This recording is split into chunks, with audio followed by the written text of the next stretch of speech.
दोस्तों, आज की इस वीडियो में मैं आपसे ब्राजीलियन ट्री हॉपर के बारे में बात करना चाहता हूं।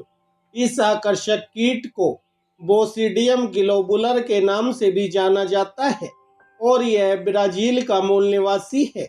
ब्राजीलियन ट्री हॉपर की सबसे खास विशेषताओं में से एक इसकी अनोखी उपस्थिति है। इसका शरीर बबल नुमा गोल होता है जो कांटों से ढका होता है, जिससे यह लगभग एक छोटे शाही जैसा दिखता है।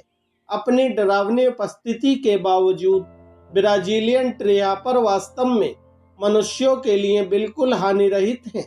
यह पौधों और पेड़ों के रस पर फीड करता है और कृषि पर भी इसका कोई महत्वपूर्ण प्रभाव नहीं पड़ता है। वास्तव में ब्राजीलियन ट्री हॉपर अपने पारिस्थितिक तंत्र का एक महत्वपूर्ण हिस्सा है। यह पक्षियों और अन्य शिकारियों के लिए भोजन स्रोत के रूप में काम करता है और इसकी भोजन की आदतें वास्तव में रस के प्रवाह को बढ़ाकर पौधों की वृद्धि को बढ़ावा देने में भी मदद कर सकती हैं।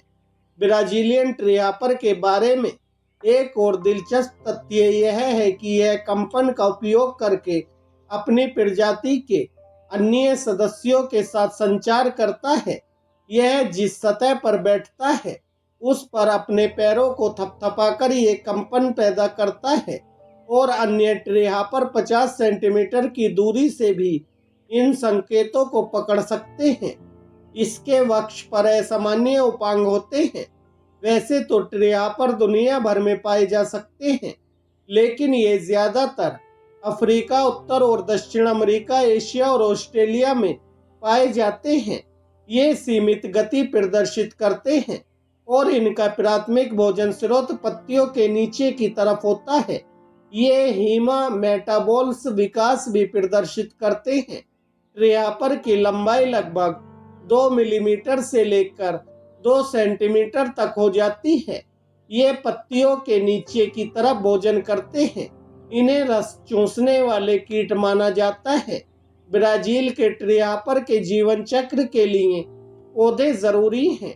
ऐसे कई तरीके हैं जिनसे ये मादाएं अपने अंडे दे सकती हैं। एक आम तरीका यह है कि अंडे को सीधे पौधे के ऊतक के अंदर रखा जाए। कुछ मादाएं पौधे की सतह पर भी अंडे देती हैं।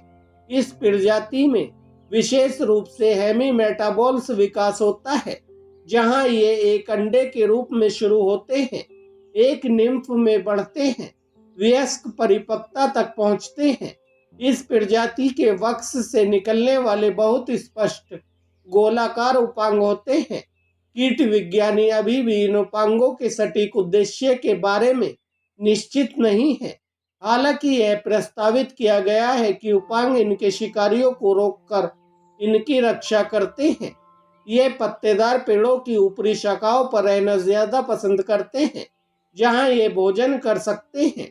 ब्राजीलियन ट्री हॉपर के बारे में एक और दिलचस्प तथ्य इनकी आकर्षक प्रजनन प्रक्रिया है। ये छोटे कीड़े प्रजनन का एक अनूठा तरीका रखते हैं। सबसे पहले मादा ट्री हॉपर पेड़ों की छाल पर अपने अंडे देती है, जहां से ये नवजात शिशु बनते हैं।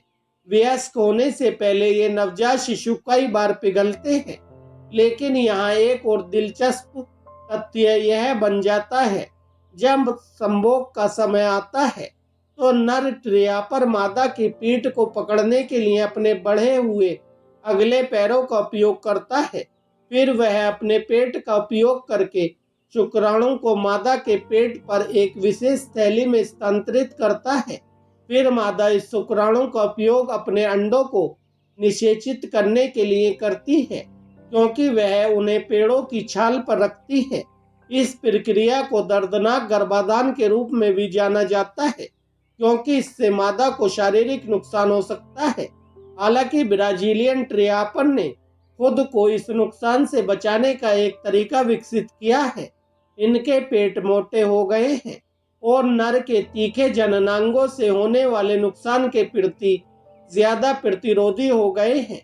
दोस्तों, कुल मिलाकर ब्राजीलियन ट्री हॉपर की प्रजनन प्रक्रिया इस बात का एक आकर्षक उदाहरण है कि प्रकृति कैसे अनुकूलन करती है और विकसित होती है और अपनी अनोखी और दिलचस्प संभोग आदतों के साथ ये छोटे कीड़े वैज्ञानिकों और प्रकृति प्रेमियों को समान रूप से आकर्षित करते रहते हैं।